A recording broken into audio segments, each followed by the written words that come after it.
Hey there, welcome to the garden. So I just filmed a video about planting zinnias and I was gonna just head back inside, but then I thought, you know what, while I'm planting seeds, probably shouldn't drop them. While I'm planting seeds, I might as well plant a couple other things. These were not on my planning lists, none of my sort of sketches out of the garden, but I think I'm gonna plant some jackby little pumpkins and some of these honey rock melons. Now I did plant one of the honey rock melons in the grow bag. I did have that on my plans, but I'm gonna plant these in my raised bed and I'm kind of really excited about it. It was a little bit,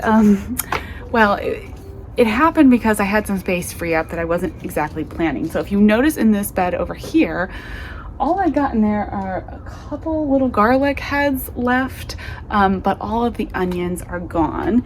And basically, so last night I was out here just sort of sweeping and tidying up, and I noticed that my onions were just not looking good. Like, they were kind of starting to curl and do weird things. They were flopping over, basically looking like they were dying, but I've been feeding them, I've been watering them, they're getting lots of sunlight, so I didn't really know what was going on. And I finally just decided, you know, they look terrible. Let me just like pull one out, and something had been eating them. There were like all these little bugs in them. I don't know what the specific pest is.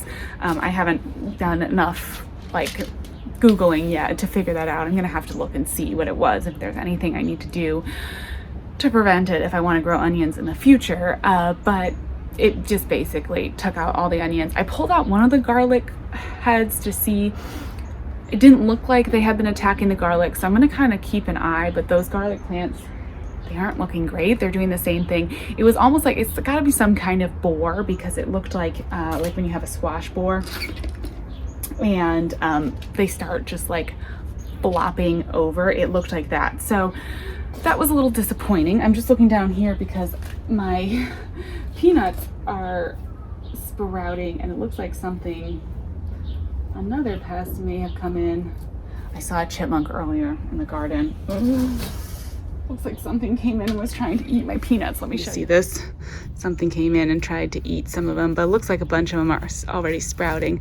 Okay, I'm gonna have to put a little bit of repellent in here to keep them away from the peanuts, although it is exciting to see that a couple of the peanuts are sprouting. But clearly we're dealing with some pest pressure as well. Got pests kind of attacking on all different fronts. So when that happens, instead of getting too upset about it, we are just going to replant, and I'm going to try some more of these honey rock melons. I was going to add melons to my plan for next year. I probably still will grow more melons next year, but I thought now that this space has opened up, I didn't really have anything in my plan for that area, so why not do some melons? So these are the honey rock melon. It's ideal for small garden spaces because the vine doesn't get quite as large and long as some of the other varieties. 80 days to maturity. This is a perfect time to start, and you know, after the last frost, which is great. It is one that you can use on a trellis, so you could grow it up something to climb, and that's what I'm trying to do in the grow bag where I've got it planted, but I'm going to try it in the raised bed and we'll see. I may throw a trellis in there, or I may just kind of let it ramble. I'm not quite sure. I'm going to try to keep it contained to inside the raised bed if I can, but we'll see. That doesn't always happen. So that's going to be that one. It's supposed to be like really delicious. You can eat it with a spoon, fresh out of the garden. That sounds wonderful to me.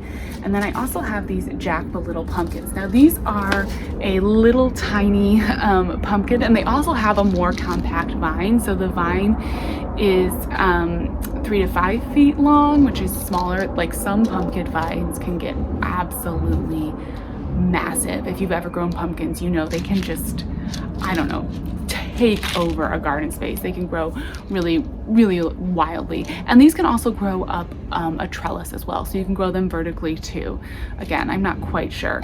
And let's see, 1 plant per container. So like a 5-gallon container, it says. Mom might have to try that, growing one of these in a container next year. Okay, another thing I'm adding to the list. It says, yeah, can be grown in a large container and trellised vertically. When growing in containers, use one that's at least 5 gallons. Now, do I ever read my seed packets? Not usually, not until I'm planting. So this is a great idea. Both of these, if you want to grow something up a trellis, if you want to grow something in a container, amazing. I have 2x4 raised beds, so they're not very big raised beds. It's basically like a large container, and that's where I'm going to grow both of these. Now we have the eggplants on one side and then the jalapeno peppers on the other side. So both of those hopefully will grow up small, kind of smaller sized eggplants with pepper plants, and then we'll do these in the middle and maybe throw a trellis in there and let them grow up that or something like that. So let's get them planted. I just sort of raked this space up, and we're gonna let's do 3 just in case. I may have to thin this out. 3 of the melons.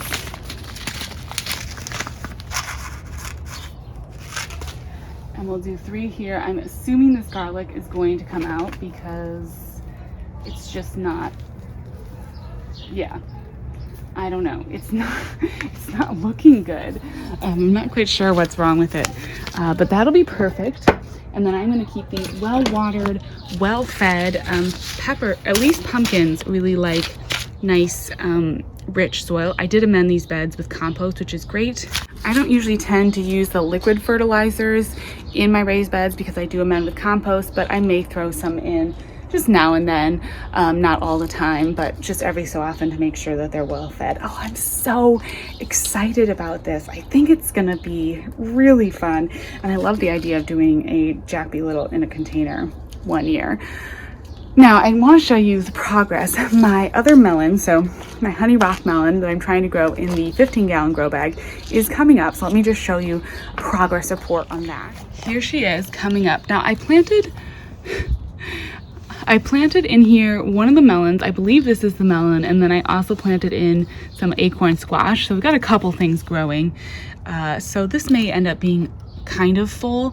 Then we've got the pineapple ground cherry, some cucamelons, which aren't really doing much. We'll see. They tend to kind of sit for a while and then they take off. They're one of those plants that takes a little while to get going. And then I've actually got some corn in here too. This has gotten very full. And those are a couple cosmos.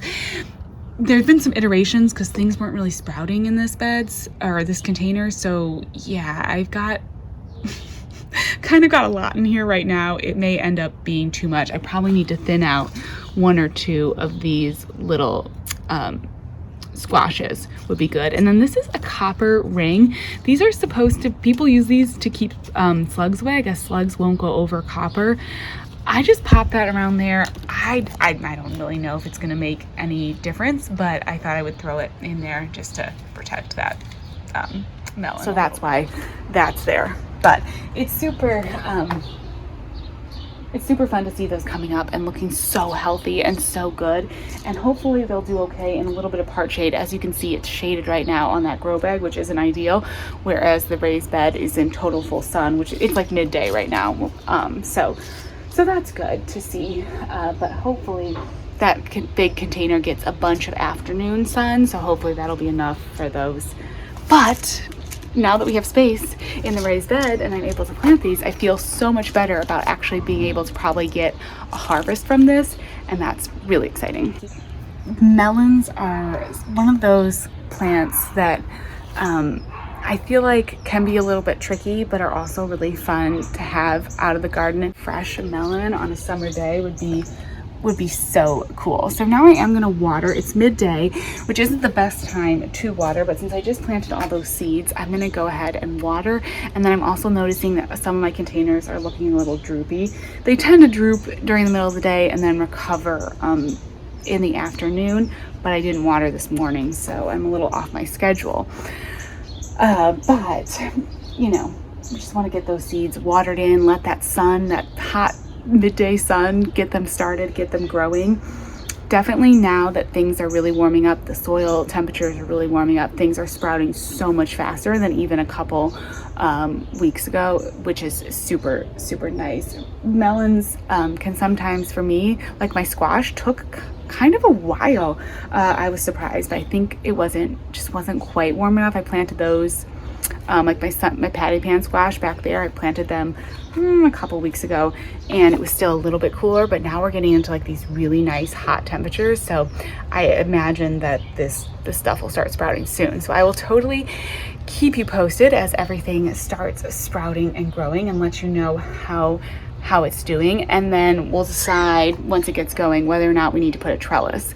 I've got a couple little obelisks that I could throw in this bed just to kind of give a space for the pumpkins to sprout, which I probably need to do because they will kind of just take over. And I do want to make sure that the peppers and the eggplants, that these peppers right here and these eggplants have space. So maybe a little trellis of some sort in the middle here would be good. And then, yeah, I don't know, this garlic, this doesn't look good. I think, oh, there it is. Let me know. Yeah, okay, I'm just gonna pull it. What a bump. Oh. All right, I'm gonna have to come out here with my gloves and dig up that garlic. What a bummer. Let me know if you know what that is. Well, no garlic or onions for me this year, but that's okay. Hopefully they won't mess with the squash. Hopefully they won't mess with the pumpkin and the melons. And yeah, let me know if you know what that is or anything that I should do to protect my future crops. As always, thank you so much for watching, and I'll talk to you next video. Bye-bye.